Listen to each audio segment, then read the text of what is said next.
Hello everyone, welcome to the Witching Hour.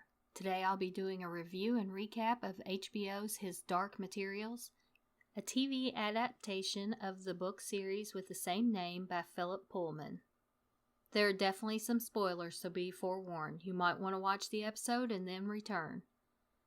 I've watched the first episode a few times now, and I have to say I was pleasantly surprised. The show has kept in mind people that didn't read the books or see the movie. People that have prior knowledge may think some of the points are a little too in your face.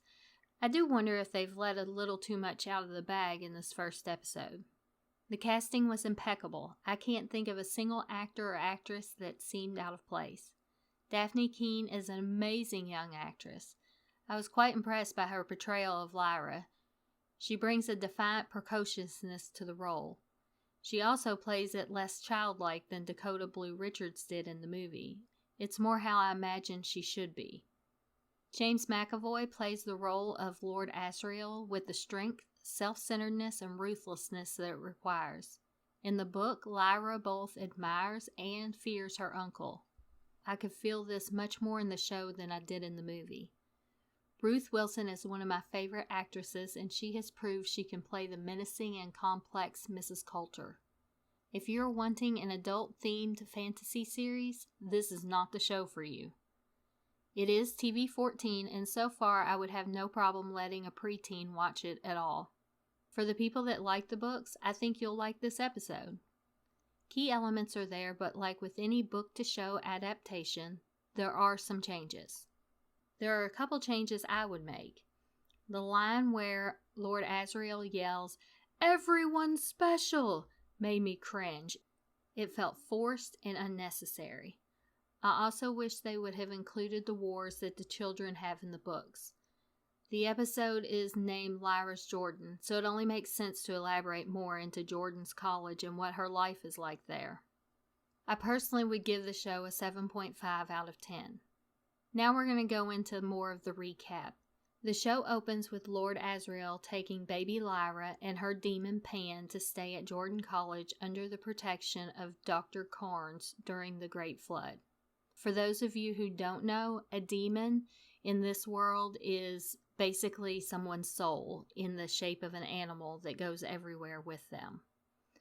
Fast forward 12 years to Lyra playing with her bestie Roger. There's an exchange that I love because it showcases her personality perfectly. Pan tells Lyra, "The rules are simple." She replies, "We know the rules, Pan."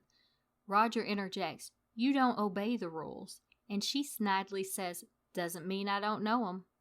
Right off the bat, you know that Lyra is the kind of girl that makes up her own rules as she goes.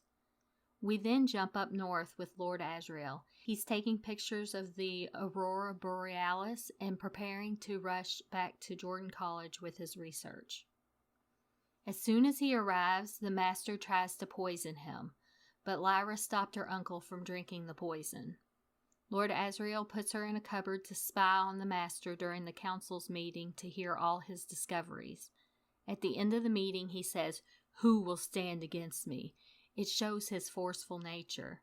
There's only one more moment between Lord Asriel and Lyra during this episode. It's when he carries her up to her room because she fell asleep in the cupboard. The very next morning, he leaves her abruptly. We are introduced to a group of people called the Egyptians. They are kind of like nomads that live on boats. They are having a celebration because one of the boys' demons settled on a form. This symbolizes adulthood. Because up till this point, demons change forms. But in the middle of the party, his brother, Billy, is kidnapped. They search all night and the next day. The king of the Egyptians decides they need to leave and search in London for the boy because he believes the gobblers have him. If you don't know what a gobbler is, I'm sure you will learn about them in future episodes. Lyra meets the glamorous Mrs. Coulter for the first time and seems to immediately come under the spell of her magnetic personality. Mrs. Coulter invites her to come with her to London to work as her assistant. Lyra begs her to let Roger come along with them, and Mrs. Coulter finally agrees. The next morning, when Lyra goes to tell Roger, she can't find him. It turns out he's been kidnapped by the same people.